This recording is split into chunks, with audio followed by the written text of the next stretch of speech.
शुरू में कुछ नहीं था, केवल परब्रह्म था। वह एक सर्वोच्च सिद्धांत था जिसका ना कोई आरंभ था ना अंत। वह परम सत्य था जिसका वर्णन नहीं किया जा सकता। वह एक दिव्य सार तत्व था जिसके भीतर अनंत क्षमता मौजूद थी।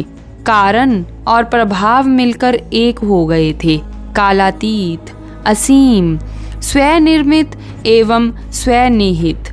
उसका आकार नहीं था किंतु वह निराकार भी नहीं था। उसमें कोई गुण नहीं था किंतु वह गुणों से रहित भी नहीं था। विचारों और इंद्रियों की पहुंच से परे एक विशुद्ध चेतना, एक ऐसा उत्प्रेरक जो खुद तो परिवर्तित नहीं होता किंतु हर तरह का परिवर्तन ला सकता था। परब्रह्म की इच्छा हुई तभी भौतिक ब्रह्मांड का निर्माण आरंभ हुआ।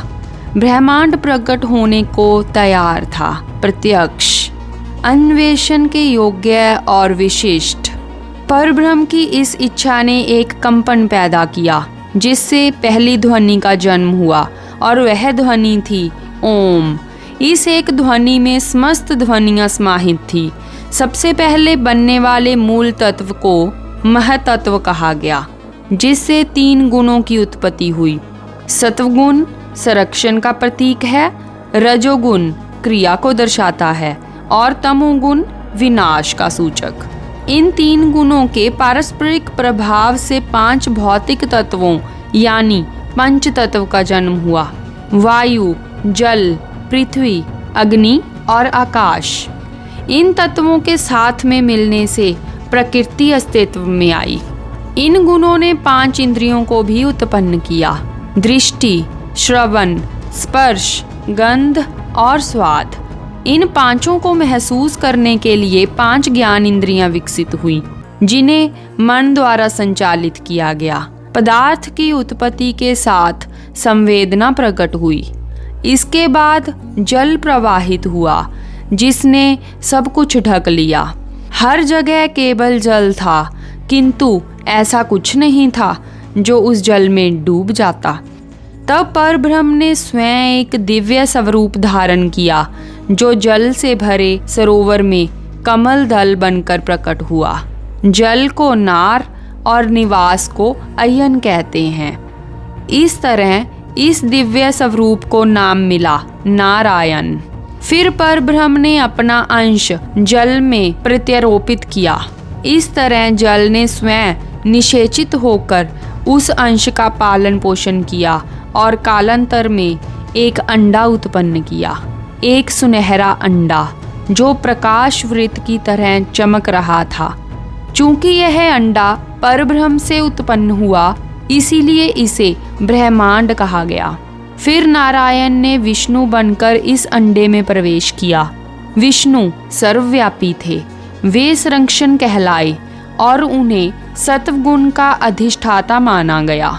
चूंकि उस सुनहरे व्रत अर्थात हिरण्य ने विष्णु को गर्भ की तरह ढक लिया था, इसीलिए उस अंडे को नाम मिला हिरण्यगर्भ। विष्णु की नाभि से 14 पंखुड़ियों वाला एक कमल पुष्प निकला और फिर इस पुष्प से ब्रह्मा प्रकट हुए। यह परब्रह्म की एक और दिव्य अभिव्यक्ति थी। ब्रह्मा सृष्टि के रचयिता थे। उन्हें रजोगुण का अधिष्ठाता माना गया। सृष्टि के इस जनक के एक हाथ में कमंडल था और दूसरे में माला थी। सीप में जिस तरह मोती पलता है, उस तरह हिरण्यगर्भ के भीतर 1 वर्ष रहने के बाद ब्रह्मा ने उस सुनहरे अंडे को 2 हिस्सों में विभाजित कर दिया। उसका ऊपर का आधा भाग स्वर्ग कहलाया और निचले आधे भाग से पृथ्वी बनी। दोनों के बीच में आकाश व्यापक था। ब्रह्मा ने सृष्टि के चक्र का आरंभ कर दिया था और वे जानते थे कि इसका अंत कैसे होगा। रचना के बाद स्थिति और अंत में प्रलय। इस चक्र का अंत होने पर एक नया चक्र आरंभ होगा। प्रत्येक चक्र के अंत में जब सब कुछ अव्यवस्था के अति प्राचीन सागर में विलीन हो जाएगा, तो ब्रह्मा इस प्रक्रिया को पुनः आरंभ करेंगे। चक्रों का एक शाश्वत क्रम। परस्पर गुंधे हुए वृत्तों से निर्मित ब्रह्मांड। यह ब्रह्मांड अंधकार से भरे आकाश में हुई आतिशबाजी की तरह अस्तित्व में आया था। ब्रह्मा बैठे अपनी इस रचना को निहार रहे थे। फिर उन्होंने ध्यान की अवस्था में प्रवेश किया और उसकी गहराइयों से चारों वेदों की उत्पत्ति हुई, ऋग्वेद, यजुर्वेद, सामवेद और अर्थवेद। परंतु रचयिता को यह नहीं पता था कि 4 मुसीबतें भी सर उठाने वाली थी। ऐसी 4 मुसीबतें जो सृष्टि के क्रम के लिए संकट बन सकती थी। क्या इस अच्छी शुरुआत को आधा काम संपन्न हुआ कहना उचित होगा?